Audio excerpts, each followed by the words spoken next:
I've been working till the morning, yeah. They been sleeping now, I swear they storming, yeah. And I swear I'm cooking like a foreman. And my foreman jumping like it's Jordan out my way. Vroom, vroom, tell him out my lane, I've been praying. Yeah, gotta say this thing, I'm the same. I don't need another person telling me I can't. Alright everybody, what is going on? You know what we're here for. Welcome back to another video. Number 4. Number 4 of the top 100 NFL's greatest players of all time. Joe Montana. My first look at Joe Montana. No research, we're just going to get straight into it. It's just over 4 minutes long, it's an average length, you know, they've probably gone from about 3 minutes to maybe 5.5 minutes. This one's right in the middle. Not that that means a thing. Joe Montana, definitely a name you guys have recommended multiple times, especially recently, due to the fact that I still haven't done him, but now we are. So let's get into it. The outcome Super Bowl bird hangs in the balance. Montana rolling out the right. By the mid-'80s, Joe Montana was a... Well, you know what? Fuck it. I'm going to do something different for this one. Hold on. Nick minute. Here we go. Boom. 38 for the Niners. It's probably not going to be the name you expect, but it is my boy, Jarryd Hayne. And you know what? Keeping with the red theme, we're going to put my Ohio State Buckeyes hat on. And continue. What do you think? All decked out for the Niners? Let's go Montana. Joe Montana was a 2-time Super Bowl champion and a 2-time Super Bowl MVP. An intimidating presence to a rookie receiver in 1985. I remember walking into that locker room and I looked across and it was like deer in the headlights. I will say, I did cheat. I cheated once with this list. I looked at the top player of all time, and it was this man right here, who played for the same team. What a fucking legend. Looking at the man, you know, I'm looking at God, Joe Montana, and I was so nervous, but he really made me feel comfortable, and I knew that we would have a great relationship together. Montana was football's ultimate winner. Get it, Rice. During his era, there were quarterbacks with stronger arms, a quicker release, and more chiseled physiques. Those little skinny legs that he had, legs that looked like, what type of bird? A stork. Well, he's got funny legs for a quarterback. Last time I saw legs like that, they're hanging out of a nest. 30, 40 years to get this development. They're still lean, it's all good. They were so skinny. He didn't have a calf. I'm like, how can this guy move around like that? But, you know, the thing about him, he was elusive. You couldn't catch him. He could feel pressure. Bam. And he would get rid of that foot. Nice work. If he didn't have the primary, it was Oh, yeah. the second or the third receiver. I love those little pop passes like that. Precision, it's a clinic. I wanted to play the game as more of a chess game. And one move's going to lead to another, and you're not always going to get the king immediately.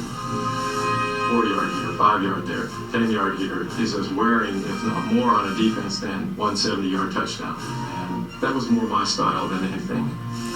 That is interesting. You know, I've never really thought of it like that. It is more effective, or it could be more effective in the long run, you know, to just do small passes over and over and over and over and over again. Keep the defense out there, keep the offense from doing too much, but just keep the defense tackling, and I guess you get the same result. It might take a lot longer to get the touchdown, but at the end of it, you've chewed up some game clock, you've tired out the defense, and you've scored a touchdown. Let's say you do get your team down within 10 yards. Okay, you've got a first down within 10 yards. What ratio or what percentage would you convert it, and get the touchdown.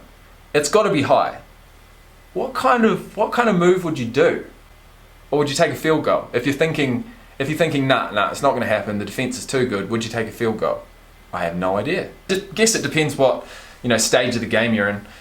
He knew exactly where everybody was going to be on that football field. And I think that's really what made him the best quarterback. And plus, he was Joe Cool. You knew that when everything was on the line, if you had a minute left in the ball game, Joe wouldn't let us down. So there's 2 seconds left, and Montana will get one throw. Here's Montana throwing for the end zone. Right, he's got it! Touchdown, 49er! Super Bowl 23 on the final drive. With 3:10 remaining, the 49ers will have to go from their 8-yard line. We were at ease. We had the best quarterback, and that was Joe Montana. Montana back to throw on first down. Throws over the middle, complete to the Craig. Craig is to the 60. Montana trying to drive the length of the field here with the game in the balance. 16-13, the Bengals lead. To watch Joe Montana do this is absolute surgery on the football field. It will be all-time great. It's almost like poetry. 39 seconds remaining. Back to throw Montana. Steps up, throws.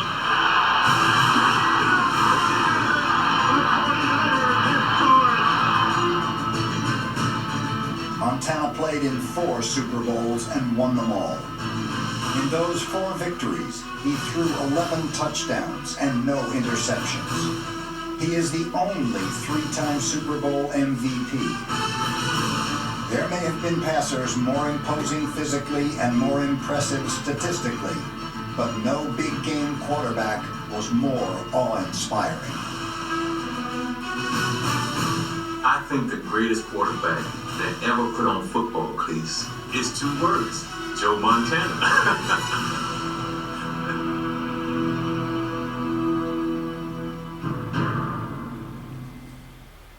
Is he though? Is he? Who have we got here? Oh shit.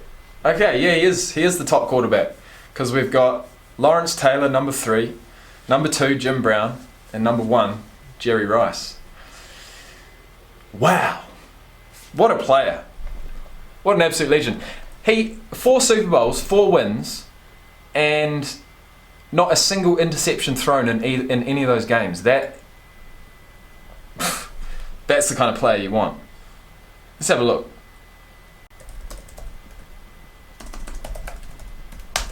Joe Cool. Joseph Clifford Montana, born June 11th, 1956, nicknamed Joe Cool and the Comeback Kid, is a former American football quarterback who played in the NFL for 16 seasons with the 49ers and the Chiefs. After winning a college national championship at Notre Dame, Montana started his NFL career in 1979 with San Francisco, where he played for the next 14 seasons.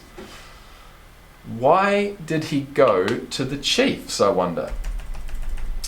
He was picked in the 3rd round of the 1979 draft, pick number 82, 4-time Super Bowl champion, 3-time Super Bowl MVP, 8-time Pro Bowl player,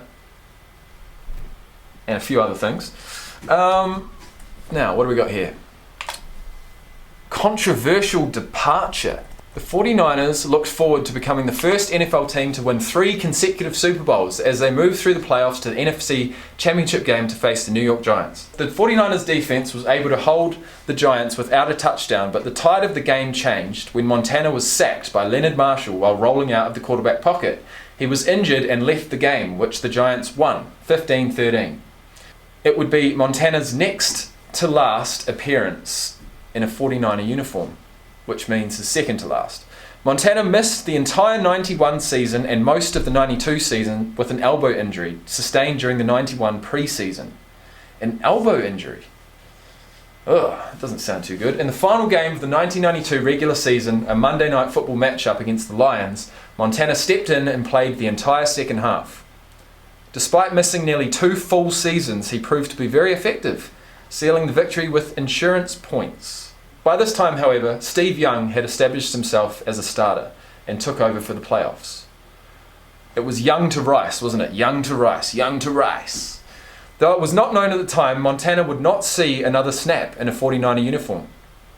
He suited up for the final time as a 49er in the team's NFC Championship showdown with the Dallas Cowboys, though as third-string quarterback behind Young and Steve Bono.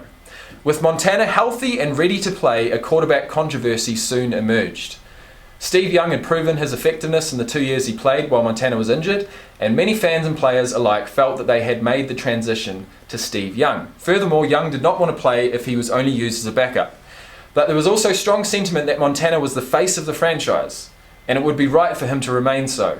A rift in the locker room developed, and Montana ultimately requested a trade. So that's what happened. Although Steve Young eventually led the team to another Super Bowl victory, he was never able to play without being reminded of being in the shadow of the player he replaced. Well, no shit, because this is the fourth best player in history. On April 18th, 1995, 2 years after he joined the Chiefs, he announced his retirement before a huge crowd at Justin Herman Plaza in San Francisco. The event was broadcast live on local television and included speeches from John Madden, Eddie DiBartolo Jr. and others. Highlights from Montana's stay with San Francisco and interviews with former 49ers teammates were also shown. Bill Walsh served as the MC for the event. Montana's replacement with the Chiefs after he retired was his former backup in San Francisco, Steve Bono. Super Bowl 30 would be dedicated to Montana, who ended the pre-game ceremonies with the ceremonial coin toss. He would also be one of 5 Bay Area Super Bowl MVPs to whom Super Bowl 50 was dedicated, the others being Fred Biletnikoff, Jim Plunkett, and ex-teammates Jerry Rice and Steve Young, all 5 of whom were accompanied to the field by Drew Brees, Eli Manning, and Malcolm Smith for the conclusion of the pre-game ceremonies. Montana again flipped the coin on their behalf. So he was the coin flipper in Super Bowl 30 and Super Bowl 50. Man, there's some history in this game, man. There really is. It's too much. There's too much history. You know, I've got to choose a team, man. I've gone through this whole list, and I still don't have a team that I support the most. Joseph Clifford Montana Jr., nicknamed Joe Cool. He's 62 years old.